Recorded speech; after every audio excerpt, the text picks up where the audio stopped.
It's summer sale time. We're giving podcast listeners an amazing 50% off an annual subscription to New Scientist.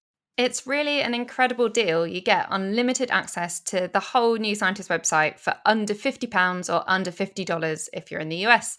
Go to newscientist.com/pod50 to get this absolute bargain. Hello, welcome to New Scientist Weekly. I'm Rowan Hooper. And I'm Penny Sarche. Welcome to the show. This week we're joined by Michael LePage in London and Carmela Padovich-Callahan in New York. Welcome all. Hello. On the show this week, we're going to hear about a new project from BAFTA award-winning sound artist Chris Watson. You might have heard his work on David Attenborough documentaries. And there's another story, and I want to stress that this is from a peer-reviewed journal. It's about monkeys using sex toys. Quite nervous about that one, to be honest. We've also got a new study on the risks of human spaceflight to Mars and an extraordinary story about the attempt to simulate a brain by using giant atoms. Very cool. And speaking of cooling, we're going to start with the horrendous drought being endured in Europe this summer. Michael. Yes, so here in southeast England, we've had a really hot summer with hardly any rain at all. The lawns have turned yellow, the trees are dropping their leaves in the middle of summer, ponds near me have all dried out, and so on. And so last week, the government officially declared it a drought, but of course, it's not just England. In fact, there's drought across most of Europe. Yeah, I was going to ask about that. How bad is the drought Europe-wide, Michael?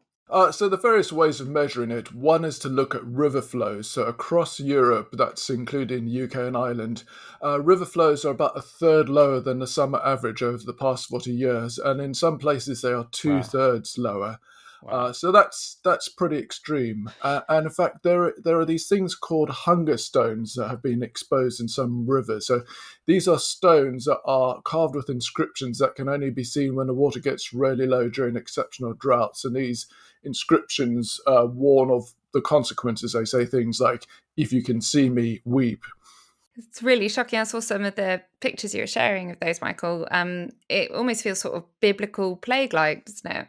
Yes, well, it's looking like this is going to be the worst drought in Europe for 500 years. And of course, it's already having a serious impact on food production, on energy and transport, on wildlife, and so on. Can we just get it out the way that if there are still people saying, oh, it's just like 1976, there was a drought then, just get on with it. That's just climate change denial, isn't it? Yes, I think the key point is this drought would not be as bad in a cooler world. In other words, global warming has made it worse. So we know that heat waves today are hotter because of fossil fuel-driven warming, and Europe has had this series of really extreme heat waves this summer. And that, of course, means that water evaporates faster, plants use more water, and that makes the drought much worse. As for the lack of rainfall, it's harder to say if that specifically is due to warming, but some researchers think it could be linked. Yeah. I've been thinking a lot about how farmers are being hit, and many dairy farmers are having to feed their cows with the silage that they put aside for winter. So God knows what they're going to do in winter. But what about crops? Do we have an idea of how badly yields are going to be affected? So it's hard to come up with a single number because the situation varies a lot depending on the specific crop, whether farmers use irrigation, how much irrigation water they've got left if they do, and so on. And so with rice, there are some farmers in Italy are saying they expect to lose up to 60% of their crop, and those are the worst figures I've seen. With most of the other crops, the forecasted drops in yields are much smaller, say 5 or 10%. But of course, this is happening at a time when there are already sort of very high food prices, and those prices, of course, could go up even more if we have those kinds of shortages. You also mentioned energy, Michael. So how does a drought affect energy generation? Is it through things like hydropower, I'm guessing? Yes, obviously hydropower is very directly affected. If you've got lower water levels in rivers and dams, that means you can't generate as much power from them. And across Europe, hydropower is down by a fifth. And then there's some more unexpected things. So, for instance, a lot of nuclear plants use river water for cooling, and several plants have had to lower their output. The problem is that if they discharge hot water when it's already very hot, they make the river so hot that it would kill all the wildlife, so they have to discharge less water. And then, of course, there's some just really simple things like a lot of coal and oil is still transported by barges along rivers like the Rhine. and those barges are having to carry much less than usual so they don't hit the river bottom. We did have some rain in London this afternoon. Did anyone go and do the Shawshank Redemption thing outside in the rain? I did. When it rained a bit yesterday evening, I stuck my head out the door just, to smell the rain, and I Yeah. could hear people cheering all around. Yeah, it was great. I went and stood outside as well, but I have to say I've been a little disappointed because where I am, we've still not had that much rain. Yeah. No, we do need a lot more, don't we? Absolutely. Some rain is better than none, but it's going to take a lot of rain to restore moisture to soils, to refill the rivers, the dams, and aquifers. And so even if we get some rain, these drought conditions could persist for a while yet, possibly even into next year. We're just going to have to wait and see. Now, I don't know if the Life Form of the Week segment this week should perhaps come with a parental guidance advisory. It's that story that Rowan mentioned about a population of monkeys in Bali, Indonesia, that seem to have figured out how to use stone tools as sex toys. To find out more, Rowan spoke to our Australia reporter, Alice Klein. Alice, okay, monkeys using sex toys. It's not the typical primate story we report on. How did you find it? Well, look, it wasn't my original intention to write about monkey masturbation. But last week, I just happened to be reading one of my favorite scientific journals called Ethology, which is all about different animal behavior. And I came across this paper that was titled, "Do Monkeys Use Sex Toys? Evidence of Stone Tool Assisted Masturbation in Free-Ranging Long-Tailed Macaques." And I mean, how can you go past that? Yeah, I mean, well, they answer their own question in the title, don't they? Yeah, so it was this group of Canadian researchers, and they were studying this group of about 1,000 long-tailed macaques that live in and around this sacred monkey forest sanctuary in central Bali. So the monkeys aren't captive, they can roam free, but they do get food in the sanctuary, so they sort of hover around that area. Anyway, so the researchers' original intention was to study how these monkeys use stones for object play. But then things took a bit of an unexpected turn when they began noticing both males and females frequently rubbing or tapping stones on their own genitals. And on multiple research trips that they did between 2016 and 2019, they took hundreds of videos of this behavior. It wasn't just, one or two examples. It was, it seemed very frequent. And the videos are really quite something to watch.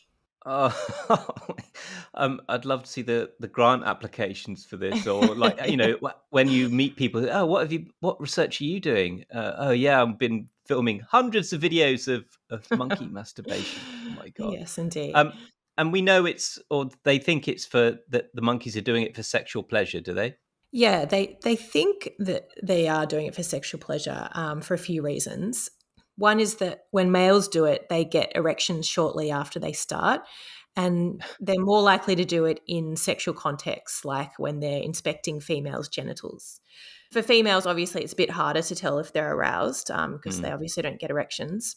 But the researchers did notice that they tended to choose rougher, more angular stones to rub or tap their genitals, and they thought this might be because they're more sexually stimulating.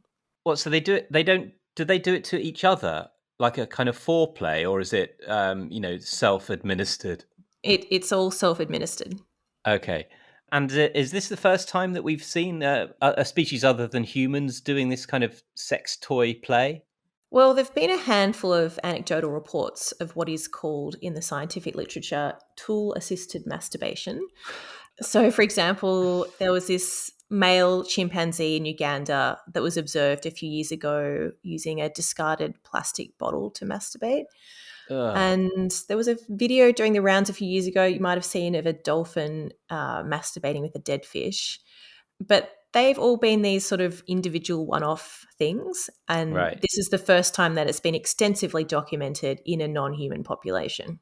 And so why this particular population of macaques in Bali? Why them? Well, no one's sure exactly, but it seems like it might be due to a combination of factors. One reason might be that these macaques, as I was saying before, they get regular food handouts from sanctuary staff, so they don't have to spend any time going out and foraging for their own meals. that means that, maybe they've just got more time to relax and get creative with their masturbation repertoires. And then they also spend time on the ground, where there are obviously lots of stones at their disposal. They're not just monkeys that spend all their time in trees. So I guess they can put them to good use. So they're literally just lying around masturbating all day. Well, apparently they do it in a seated position, but yes. And stupid question, but why are they doing it? Well, yeah, I mean, I guess you could ask the same for ourselves and all other species that masturbate, which I've discovered it seems to be kind of everything. There's, other than monkeys, there's horses, lions, walruses, deer, rhinos, vampire bats, sheep, birds, and even porcupines. And there are various theories to explain why it might be so common, like perhaps in males it helps to clear out low-quality sperm or something. But that doesn't really make sense in the context of these Balinese macaques, because the genital rubbing and tapping doesn't actually lead to ejaculation. Yeah, well, so it may be just that it feels good. Yeah, that's another explanation that's been proposed, that maybe it's just this byproduct thing, meaning because sexual intercourse feels good, so does masturbation. And as long as it doesn't affect your ability to reproduce, you're still mating and producing offspring in addition to masturbating, then there's no real evolutionary reason to weed it out. As the lead author of this study explained to me, Camilla Cheney from the University of Lethbridge, it's good, I'm doing it, why should I stop? Yeah. It does make me think of Jane Goodall, when she first found that chimps use tools, and that was just such a massive discovery because it was the big thing that we thought only humans use tools and no other animals would do it. And one by one, we've seen all these other things that we think are uniquely human fall down, and now we're at sex toy use. I mean, where will it stop? Let's take a quick break to tell you about New Scientist Live.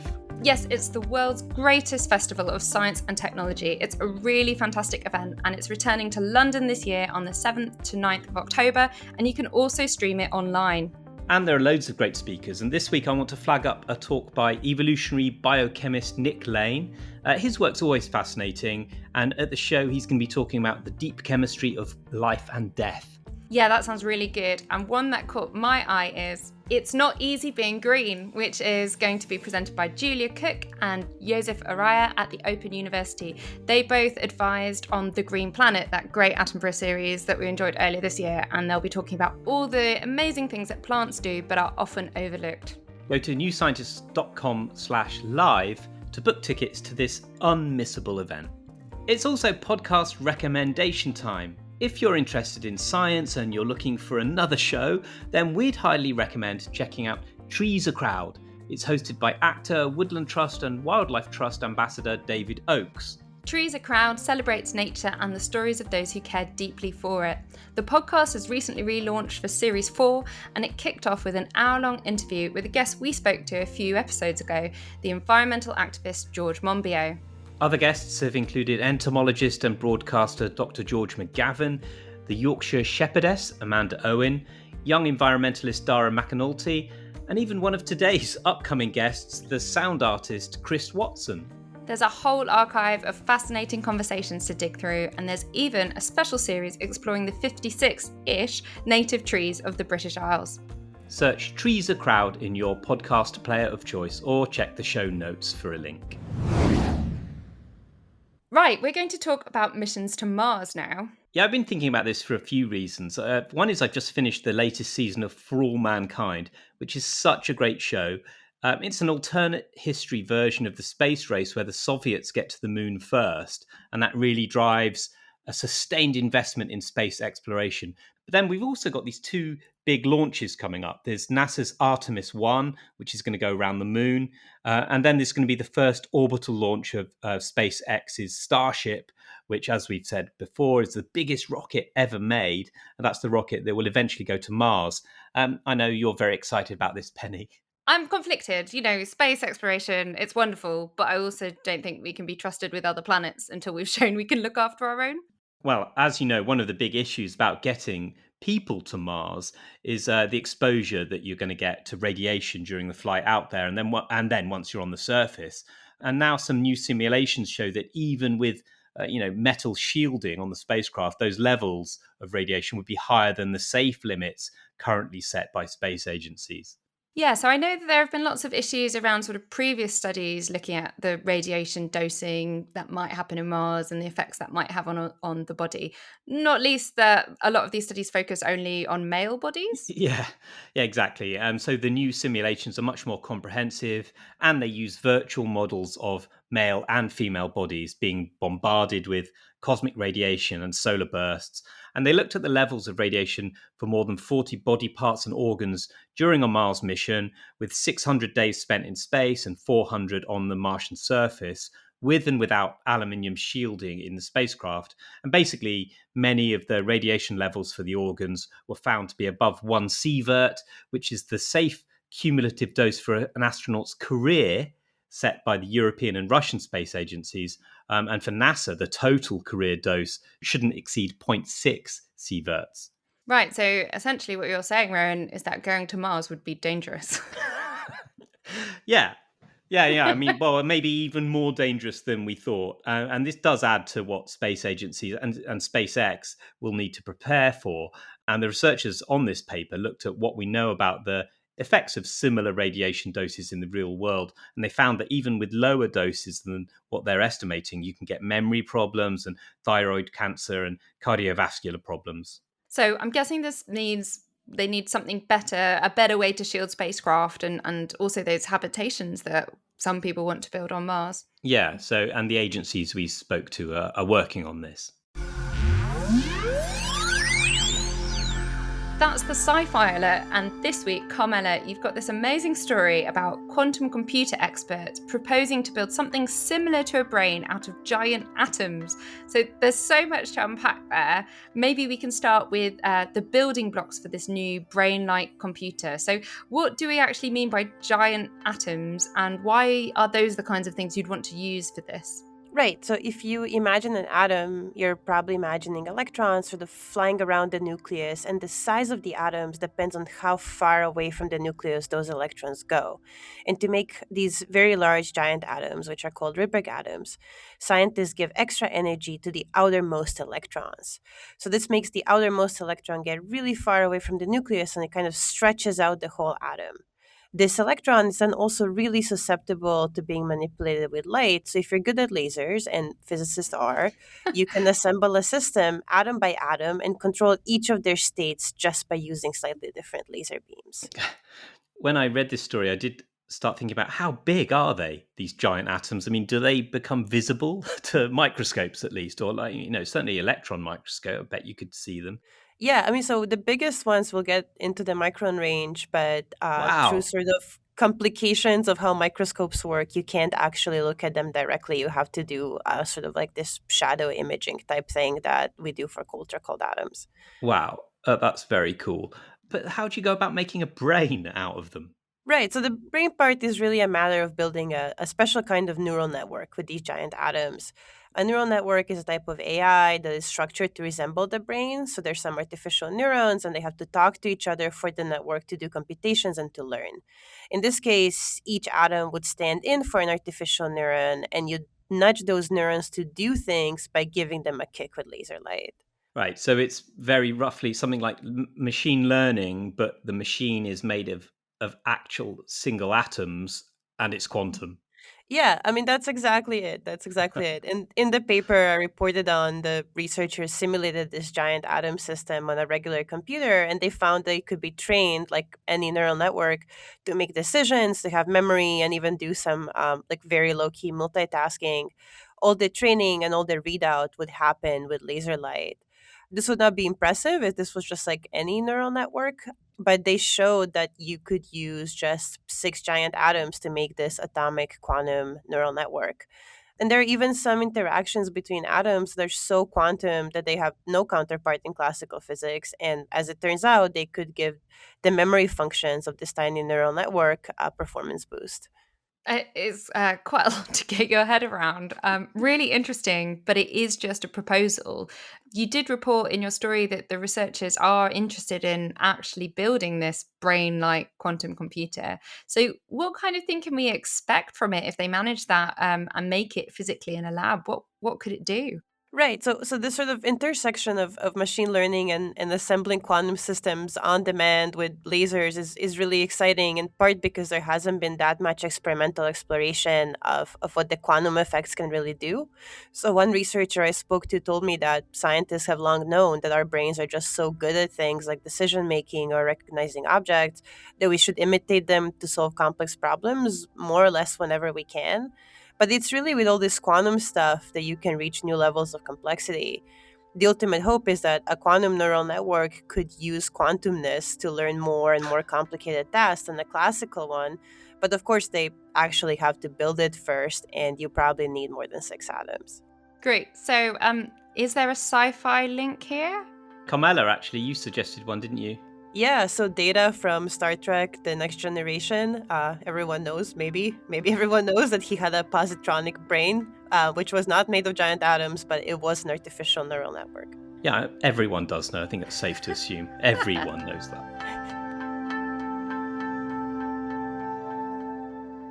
Next up, we're going to hear some sounds of nature with sound artist Chris Watson. Yeah, Chris was a founder member of this legendary Sheffield band called Caberet Voltaire, who, incidentally, they were the first band I ever saw live. Aww. Yeah, Brixton Academy.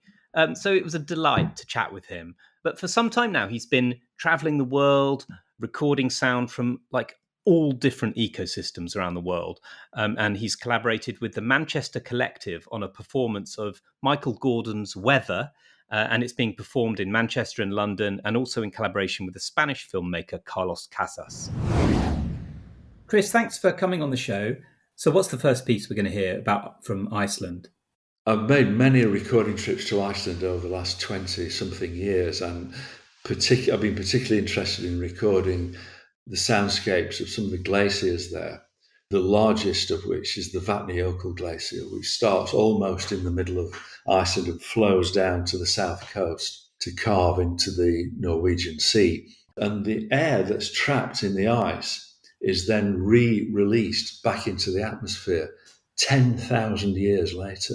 And the great thing about when the ice melts, it produces a lot of sound. It's a very sound-rich process. And so with my hydrophones, I could dip them into the ice lagoon at Jökulsá and hear these musical tones of this ancient air being re-released back into the environment. And I really like that idea of that cyclical journey that the air makes and the sound that's around it.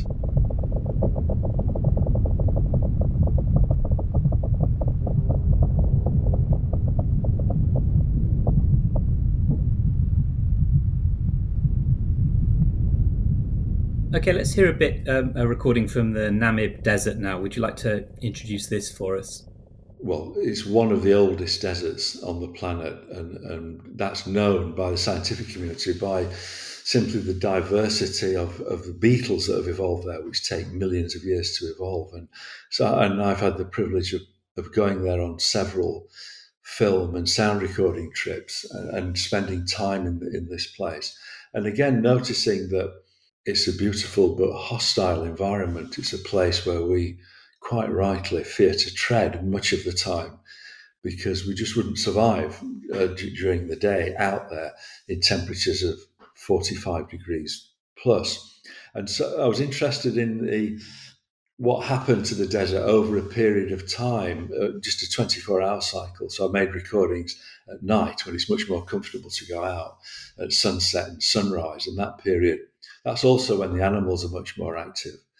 So I started by recording with hydrophones, again, using them as geophones just under the summit of a dune as the winds that come off the South Atlantic tear across the surface of the dunes and carry the dunes with them. The dunes are quite mobile, not to our eyes, but over decades, the dunes shift.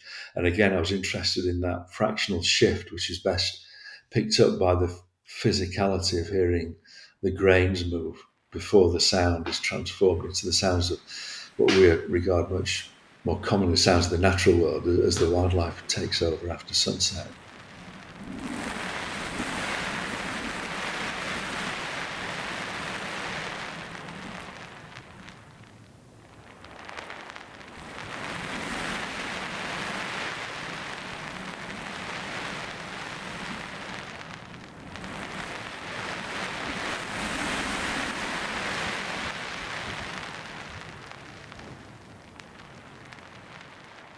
And the next piece we're going to hear is, again, something recorded with hydrophones, and this is off the coast of East Anglia. Tell us about that. There's still a system now of currents, the longshore drift, this current which passes down the coast and is eating away at the coast of East Anglia. And I had a commission a few years ago for the Brink Centenary, and I made lots of recordings along the coast of Suffolk and Norfolk, and I discovered what had happened to the medieval city of Dunwich, which was at one point in, I think, the 10th, 11th, 12th century, one of the largest ports in England. And it's now out to sea, the remnants of it, with the longshore drift eating away at the coast, and again, a process being accelerated by climate change. And what caught my attention there was the anecdotes of some of the local fishermen that go out in boats, and they claim that they can always tell when the weather's going to change, because they can hear the bells of the cathedrals of Dunwich tolling in the deep, which I thought that was just perfect. Yeah. And so I began, because I'm very interested in marine sounds, underwater sounds, I again use my hydrophones to record the passage of these currents, the longshore drift, which is very richly harmonic. It's this great piece of music, really, which strikes, I think, it straight into our hearts and imaginations.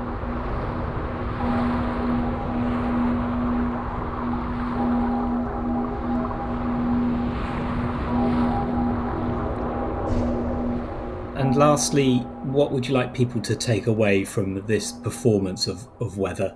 I think it's a great piece of theatre. It's a powerful piece. The sounds of places that we all know are threatened. I'm very privileged and I get to go to record in these places, and I'm interested in bringing these places to people's attention and letting them speak for themselves. It's the most eloquent way. And I'm hoping that when people hear these habitats, they'll understand that these are places that we should really be aware of and taking more care to look after and not destroy.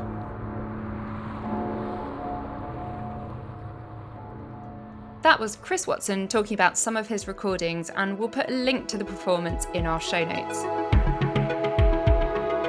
And that's it for this week, and I want to leave you with another sound.